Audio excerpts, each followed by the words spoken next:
Kavanaugh, Watergate tapes decision may have been wrong in this July 19, 2018, photo. Supreme Court nominee Brett Kavanaugh glances at reporters during a meeting with Sen. James Lankford, Ocla, on Capitol Hill in Washington. Kavanaugh has a long record of judicial and executive branch service. It's part of what recommends him as President Donald Trump's nominee to the Supreme Court. And it's also part of the problem in getting him confirmed by the Senate. Democrats want to see the conservative appellate court judges' lengthy paper trail before they even start casting their votes. The paper chase is turning the vetting process into a political strategy ahead of the November election. AP photo, Manuel Bales Sanitas, Washington. AP, Supreme Court nominee Brett Kavanaugh suggested several years ago that the unanimous High Court ruling in 1974 that forced President Richard Nixon to turn over the Watergate tapes, leading to the end of his presidency, may have been wrongly decided. Kavanaugh was taking part in a roundtable discussion with other lawyers when he said at 3 different points that the decision in U.S. v. Nixon, which marked limits on a president's ability to withhold information needed for a criminal prosecution, may have come out the wrong way. A 1999 magazine article about the roundtable was part of thousands of pages of documents that Kavanaugh has provided to the Senate Judiciary Committee as part of the confirmation process. The committee released the documents on Saturday. Kavanaugh's belief in robust executive authority already is front and center in his nomination by President Donald Trump to replace the retiring Justice Anthony Kennedy. The issue could assume even greater importance if Special Counsel Robert Mueller seeks to force Trump to testify in the ongoing investigation into Russian interference in the 2016 election. But maybe Nixon was wrongly decided, heresy though it is to say so. Nixon took away the power of the president to control information in the executive branch by holding that the courts had power and jurisdiction to order the president to disclose information in response to a subpoena sought by a subordinate executive branch official. That was a huge step with implications to this day that most people do not appreciate sufficiently. Maybe the tension of the time led to an erroneous decision, Kavanaugh said in a transcript of the discussion that was published in the January to February 1999 issue of The Washington Lawyer. At another point in the discussion, Kavanaugh said the court might have been wise to stay out of the tapes dispute. Should U.S. v. Nixon be overruled on the ground that the case was a non-justiciable interbranch dispute? Maybe so, he said. Kavanaugh was among 6 lawyers who took part in the discussion in the aftermath of independent counsel Kenneth Starr's investigation that led to the impeachment of President Bill Clinton. Kavanaugh had been a member of Starr's team. The discussion was focused on the privacy of discussions between government lawyers and their clients. Philip Lacovara, who argued the Watergate tapes case against Nixon and moderated the discussion, said Kavanaugh has long believed in a strong presidency.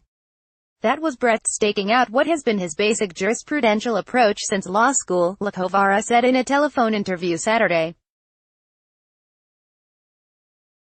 Still, Lacovara said, it was surprising even as of 1999 that the unanimous decision in the Nixon tapes case might have been wrongly decided. Kavanaugh allies pointed to a recent, more favorable assessment of the Nixon case. Whether it was Marbury, or Youngstown, or Brown, or Nixon, some of the greatest moments in American judicial history have been when Judge A stood up to the other branches, were not and enforced the law.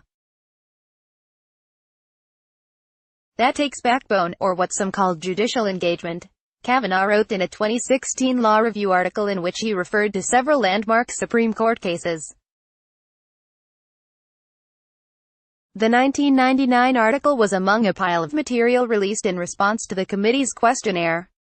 Kavanaugh was asked to provide information about his career as an attorney and jurist, his service in the executive branch, education, society memberships and more. It's an opening look at a long paper trail that lawmakers will consider as they decide whether to confirm him. The High Court appointment could shift the court rightward for years to come. A longtime figure in the Washington establishment, Kavanaugh acknowledged in the questionnaire that he had joined clubs that he said once had discriminatory membership policies. Years before I became a member of the Congressional Country Club and the Chevy Chase Club, it is my understanding that those clubs, like most similar clubs around the country, may have excluded members on discriminatory bases that should not have been acceptable to people then and would not be acceptable now, he wrote. Asked to list the 10 most significant cases for which he sat as a judge, Kavanaugh cited 9 in which the position expressed in my opinion, either for the court or in a separate writing, was later adopted by the Supreme Court. The 10th regarded a man fired by mortgage giant Fannie Mae after he filed a discrimination complaint that alleged a company executive had created a hostile work environment by calling the worker the N-word. Kavanaugh said he included it because of what it says about anti-discrimination law and American history. Kavanaugh said an appeals court panel on which he sat reversed a lower court's ruling in favor of Fannie Mae. He said he joined the majority opinion in 2013 and wrote a separate concurrence to explain that calling someone the N-word, even once, creates a hostile work environment.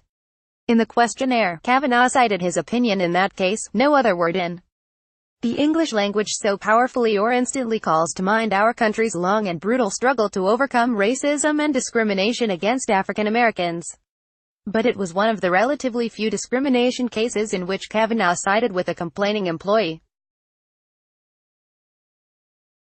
Offering a timeline leading to his nomination, he said White House counsel Don McGahn called him the day Justice Anthony Kennedy announced his retirement, June 27, and they met the next day.